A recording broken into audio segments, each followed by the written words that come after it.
Somebody pinch me because it's true. It's not every day you're in the garage of a TV legend, Mr. Jay Leno, sir. People in this garage every day. Yeah, it's every day. Believe me. I appreciate it so much. No problem, Thank no you. problem. Big time fan of what you did in television, also what you do here. I think it's amazing. Well, it's more what I do here. This is mostly cars and motorcycles. Anything that rolls, explodes, makes noise, basically, is what it is. I've always been interested in motorcycles because it was, you could always store a dozen motorcycles where you park one car, you know. So when you grew up in a small house, I could get more bikes, you know, or I could have one car, you know. So a little bit of all. These are Brough Superiors. A lot of people are not familiar with this make. These were the first, quote, super bikes in the 20s, all guaranteed to go 100 miles an hour. That doesn't seem like much today, but it was like 200 miles an hour is now. You're like, when I was a kid, I remember when I first got my garage in the early 90s, Craig Breedlove, and there were like 5 guys in the 200 mile an hour club. Now anybody that could buy some supercars in the 200 mile an hour club, you know, so it moves so quickly. But I just have a fascination for these bikes. This is the most complete Brough collection in the world, correct? Well, I guess so. Yeah, I mean, there's a lot here. I always thought they had the most beautiful gas tank in motorcycling, if you take a look. This is sort of the everyday Brough. This is one I use quite a bit. 1,000 cc's JAP V-twin. Wow. You know, they call it a Jap V-twin. That's not a slur. Yeah. It doesn't mean Japanese. It means J.A. Presswick, you know. A lot of people say, oh, that's a Jap motor, and they go, hey, that's racist. No, that doesn't mean that. It means J.A. Presswick, but... yeah, they're wonderful bikes, overhead valves, and just, it's like opening the back of a watch. You see everything moving when they run, you know. And with the exception of virtually no brakes, that's probably the only drawback. But they're wonderful bikes, and you can run 75, 80, cruise all day on the freeway with them. Well, what I love about you, too, is my saying that I live by is don't hide them, ride them. And I think you might be the only one that has a daily driver, Brough Superior. So many of these are tucked away in museums, and you're actually out there in California. Well, when you live in California, you can do it every day, because almost every day is a nice day. It's been a little unusual lately with all the rain, but you can drive them all the time. And although traffic in Los Angeles is horrible, 8 miles in any direction and there's no traffic. You go up in the hills, up in the crest, and it's just great. And I mean, I'm not a racer by any sense, and I'm not even a good enough rider to make the super bikes do what they do. So these just the fact, you know, people aren't amazed that you got there quickly, they're amazed that you got there at all, and the stuff that I like to ride, you know. So it's just fun to kind of preserve history and get a sense of what it's like, you know. It's so admirable how you get out there and ride. And speaking of that, I'd be remiss if I didn't ask you about your accident. We're so glad you're okay. Oh, I'm fine. It was terrible. I drive my Indian 4, and a guy had a wire across the road without a flag on it. And I came around, I turned to turn around this parking lot, and the sun, I said, what? And boom, and it just hit me.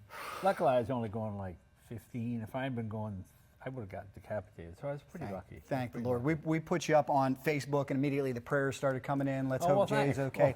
Let me ask you this. Did you ever find out why that man had the wire up? You know, I stopped by. Well, he had his parking lot blocked off. Okay. And there was a little bit of a flag, but you know, I went to the guy, I go, look, I'm not a lawsuit guy. It's my fault. I should have seen it.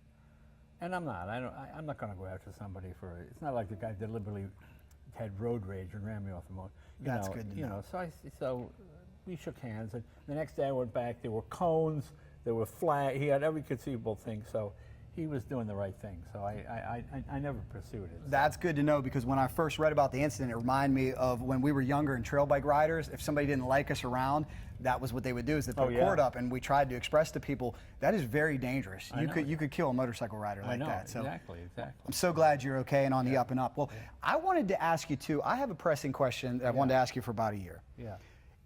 I think at one point you said the Vincent Black Shadow was your all-time favorite motorcycle. Well, interesting. Now, the Brough Superior was, for lack of a better word, a put-together bike. George Brough, he went to the best engine company, JAP. He had them blueprint the engines for him. He had somebody else make the gas tank. He used Harley-Davidson forks. So he put together what he thought was the best bike. My favorite sort of all-built motorcycle with the Vincent. You know, they developed their own V-twin. They had the engine hanging from the frame. They had that the front suspension with the blade. Oh, just went out of my mind.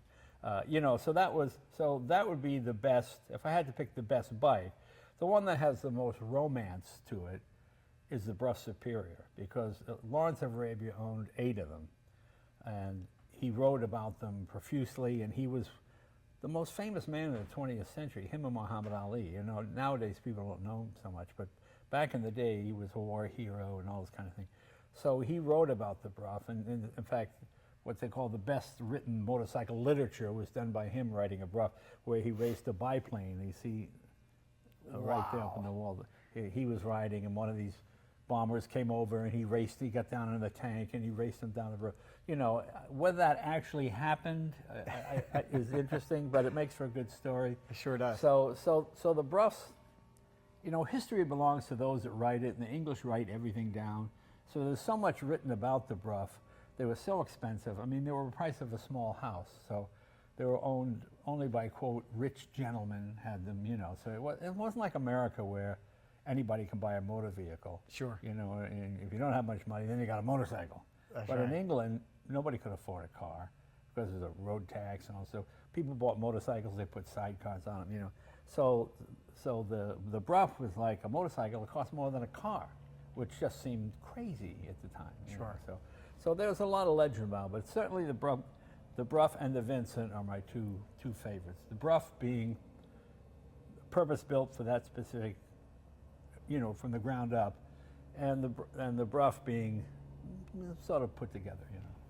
Very cool. Well, me being cycle drag, I think you made 2 great choices, but as you know, we like some fast sport bikes as well. Right. So I see a Hayabusa out there, I see an H2 out there. Yeah. If you could pick one, I would say your favorite metric bike or your favorite performance bike, what would you say it is?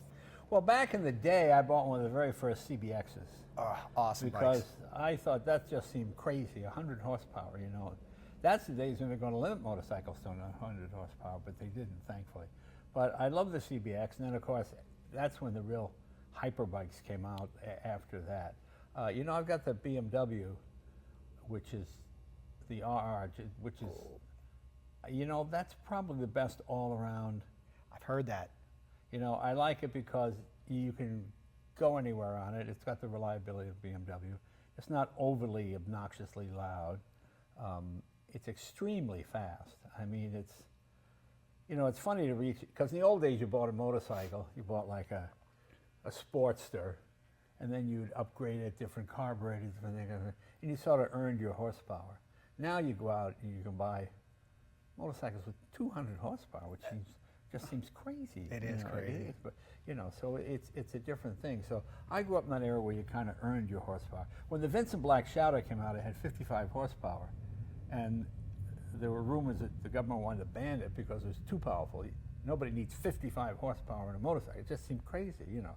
But, you know, every year the bar gets raised. This one is interesting. This is what they call a petrol tube sidecar. Wow. See, you have your gas tank, and this is hollow.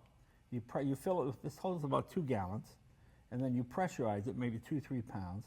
And then when that tank gets low, you reach down, you open the tap, and the air pressure pushes it through into the, you know, this is why it's tough to talk to car people from New York City, because they're not really, some guy came and he said, oh, what's that? I said, you know what that is? He goes, oh, yeah. I said, oh, so most people from New York are not real bike. Oh, no. When the article comes out, it said, Jay Leno has a motorcycle with a canoe attached to it. And I go, no, it's not a canoe. It doesn't. I realized, no, I was right the first time. Yeah, that's true. That's true. So. It's funny how there's that divide. It's rare to find a car person who's also a bike person, but you are both. Yeah, I've always been both. You know, like I said, anything that rolls, explodes, makes noise, I just like, I like transportation. I like the idea, the whole idea of it, you know. Yeah, so that's an unusual one, and that's a Brough racing bike from the period. This is amazing.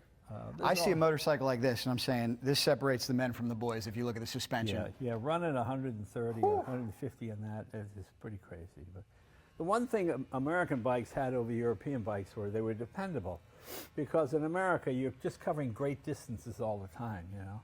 So you wanted something that's easy to start. Compression ratio is pretty low. I mean, this probably hasn't been started in a month or two. A month or two. I love that. I go to so many collections where the bikes haven't been started in years. Oh, no, you have battery tenders on every single one. I love it. Let's see if it's... Look at this. Look at this.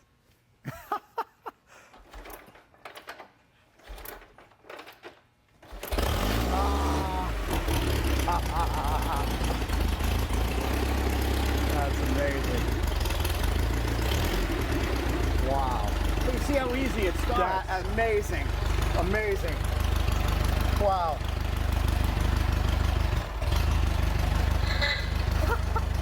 You got all kinds of power. You know what's interesting? I'll show you.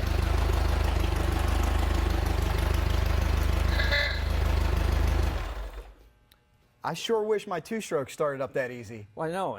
You know, these, like when you sold a bike in England, it had to have 2 brakes. Didn't say where they had to be, so they put both brakes on the rear. Let me show you how, when you ride this thing, okay, you're on the bike. Right. For example, do you know what these are? The grips? Yeah, but this is something, people restore bikes and they forget this. The handlebar ends here. The idea behind this bike, when you're on it, when you're rolling down the road, you slide your hands back, and this takes the pounding out of it. Oh, okay. Because you see, now you're just relying on the rubber here. Okay. So it's like you solid mount the engine and rubber mount the rider. Okay.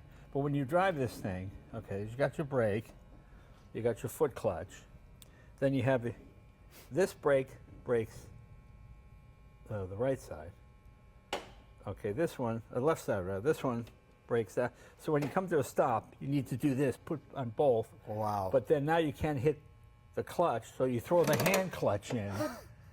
And then when you pull away, you go back to the foot clutch, slowly release the hand clutch as you open you just sail through stoplights. Excuse me!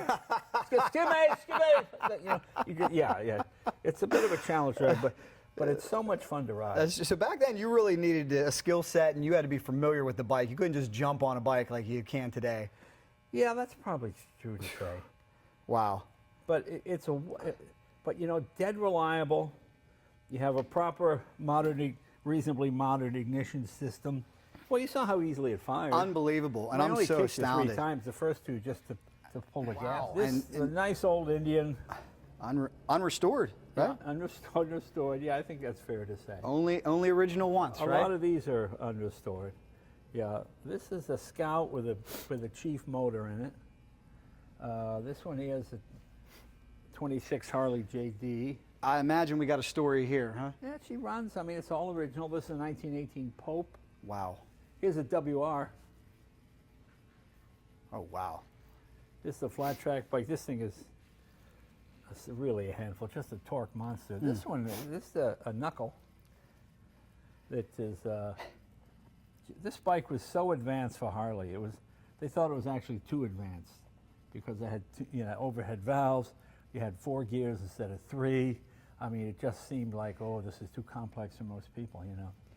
And it's a wonderful riding bike. It seemed enormous back in the day, but it actually seems small when you ride it now.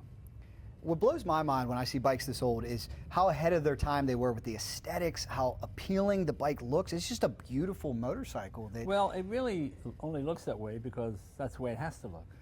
I mean, that's the way the engine, you know, I mean, form follows function kind of deal. That, you know, they call it the knuckle because this looked like the knuckles on a hand. But when they designed it, that's the best they could make it, and it turned out to be, you know. Sure. You know, sometimes a lot of it, hindsight, like when I first heard a group called the Beatles, I went, that's kind of a stupid name, Beatles. But then you hear the music and you go, oh, it's a cool name. Like the name Bruce. You know, Bruce was kind of an odd name when I was a kid. Then you have Bruce Springsteen come, oh, and it's a cool name. It's a cool name. Yeah, you know, so it all depends who sets the standard. I would say it worked out for those 2 guys. Yeah. These are some of my favorites, these Hendersons, these KJs. These are fabulous. Wow. There's a nice Scout right there. It's another Indian 4. This Henderson, I am the 2nd owner. Wow. This was in the... That's a true piece of history. Understand the new... Well, this is a replica sidecar. I got the sidecar because this was a police bike, and it has a reverse gear. So it's meant to have a sidecar. So we took a fairly modern sidecar and just patinaed it up, so I'm not trying to pass it off as original. But the bike is all original. It was on the stand at the New York Auto Show in 1931. Then they folded. This sat in the window of a bike shop in Connecticut till 1948. Wow. Till the guy I got it from bought it, and now I got it. So pretty low mileage, but it's amazing. Nice running bike. Do you have a preference in terms of original versus restored? for your collection? It doesn't matter. Okay. I mean, if it's original enough not to be restored, that's perfect. Sure. Like a lot of these, you know. That's one, that Indian. While we walk, if you don't mind, I want to sneak in one question about media. Since you are the king of television, the undisputed king of television, well, not really. Media's changing very rapidly, as evidenced by what we're doing, by what you're doing. A lot of people are cutting the cord. Cable's going away. YouTube, a big thing. Right. What do you think about where we're headed? Well, I just supply content. How you choose to utilize it is somebody else's problem. And that's what I do. I mean, oh, it's streaming? Okay, now we're streaming. Oh, we're on cable? Oh, okay, we're on cable. Oh, it's antenna? You know, basically, you still need product. That's what this is. How people choose to read it or look at it or watch it is not my problem. So that's not the business. You know, if I was a corporate guy, oh, how do I, you know, make this work? But no, I just give it to somebody, yeah, however you choose to use it. Is it fulfilling to you to know for all those years television was everything when you were front and center? I mean, so many people, you were the soundtrack for my youth. Every time the news ended, Mom would turn on Jay Leno. Yeah, that's okay, but people forget. They got a short memory, so you move quickly. You know, you try not to dwell in the past. Well, in my day, you know, you don't want to do that. For sure. Well, thank you very much. Let's continue. This has an engine out of the C-18 Allison. How in the world did you end up with that? I've had that for 20 years. It's a lot of fun. My good. We got to get you to the drag strip. You know, it's funny. In an 1/8 mile drag, you lose. In a 1/4 mile, you'd win. You'd win. Because it's a turbine. So once it spools up, then it pulls. Jesus, it pulls hard. But off the line, it's not. It's okay. You ever seen one of these? No. What are we looking at here? Magola. Wow. Engine in the front wheel. What in the world? You never seen that? No. Where did you find this? It's German.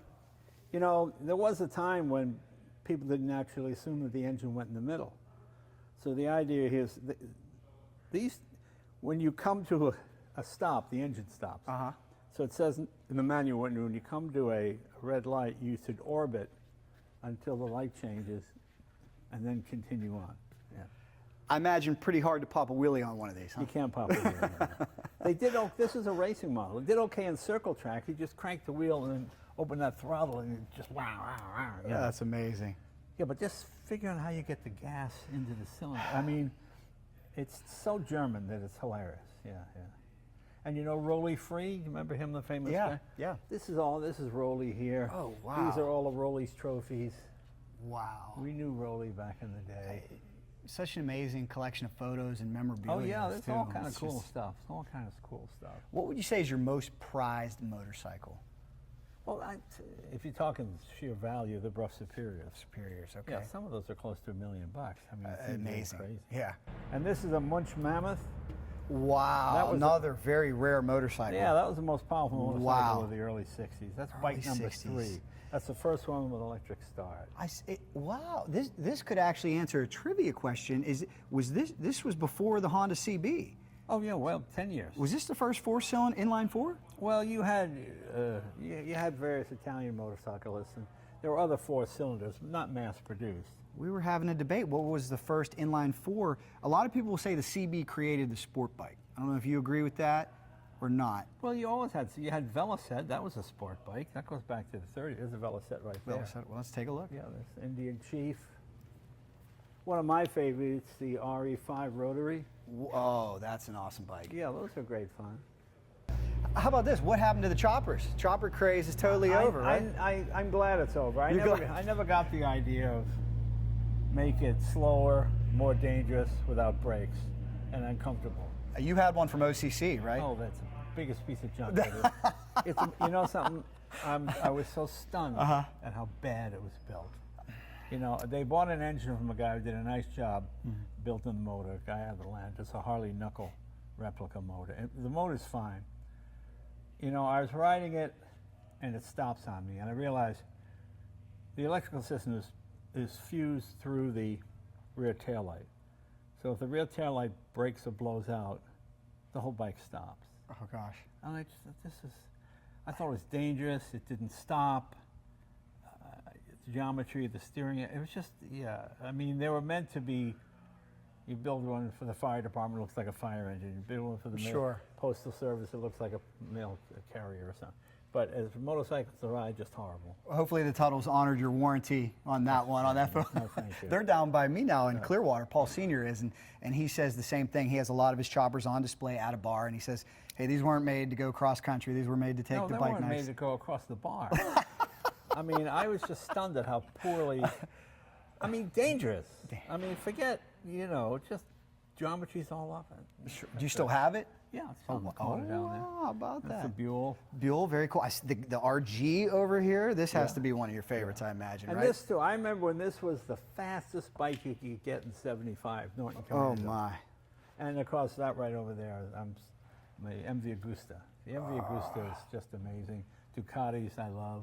What a But then you collection. can't beat just the Triumph Bonnevilles and Classic. yeah, just a lot of fun stuff. Yeah. Very clean. And then you have a race bike over here, too. Is Yeah, this a, that was a gift from Yamaha. that's pretty cool. Yeah, that was nice. I don't.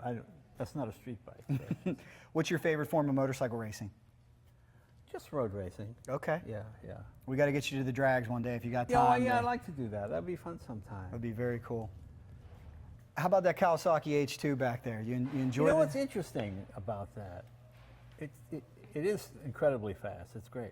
It does seem a little toppy because that supercharger is on the top, and when you go into a corner, you feel it's like this. Right, you know? right. You feel the weight of the supercharger is sort of not the weight, just harmonics maybe. Yeah, it's good, but I was surprised because I'm so used to having all the weight down low, you know, and with that supercharger on top like that, you don't realize how much it affects you, you know. Can understand that. I mean, if I was a racer, I would know how to compensate, but I just, because I switch bikes all the time, so it's not like I ride one all the time. So you kind of go, oh, this feels a little weird. Then you get on the big chief there, the Indian, and that thing is hysterical. What do you think about the electric bikes that are coming? That seems to be the next thing. I got one next door. I got with the, I say Energica, but it's not, I'm pronouncing it wrong. It's Italian. It is great. It is 180 horsepower. I'm stunned at how good it is. That's amazing. Because I'm like, it's smooth, it's quiet. It just pulls so hard. No, it's a great bike. I have to admit, I really enjoy driving it or riding it. I mean, I think the big game changer will be synthetic fuels. Okay. If they can come up with synthetic fuels, right now it's $25 a gallon, but if you can get it down to $5 or $6 a gallon, because nobody doesn't like the internal combustion engine, just doesn't like the fuel that it burns.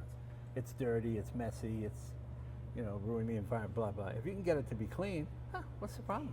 Then it's like a watch. Sure. It's just a mechanical device that moves, you know. moves. So keep our fingers crossed. That is great. Well, Mr. Leno, I can't tell you how Thank much you, guys. we appreciate this. No, we wish thank you the you. best in all your recovery. Like I said, there's no way Jimmy Fallon is this cool Yeah, and he yeah, has this yeah, many that's- yeah, cars. that's right, yeah, the yeah. last question, I like to wrap Yes. up with legends. Yes.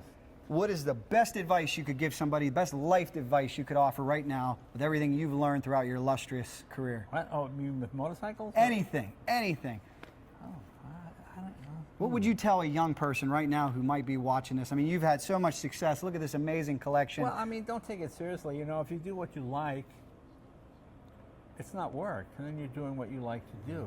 Like to me, people go, "Oh, I'm filming a car show, but I'd be here working on my car anyway, so I can get somebody to film it and pay me for it. Why not?" That's what I say. So thanks, Well, thank you again. Here, thank you. Oh, I thanks. appreciate it very much. There's some decals for you. Stay safe. How about that? Stay safe out there. Thanks, Anytime you guys. ever want to come to the drag strips, you got an I open, will do that. open Thanks, invite. guys. So Thank you, gentlemen. thank I you very appreciate it. much. We Thanks, guys. appreciate it, guys. Was this awesome or what? He's a legend, a TV icon. yeah. How about that? Since it's YouTube, guys, if you like it, subscribe in the middle. If you like another video, here's another one for you. Thanks so much, Mr. Thanks Leno. again. You are the man. Thank Thanks, you very much. guys.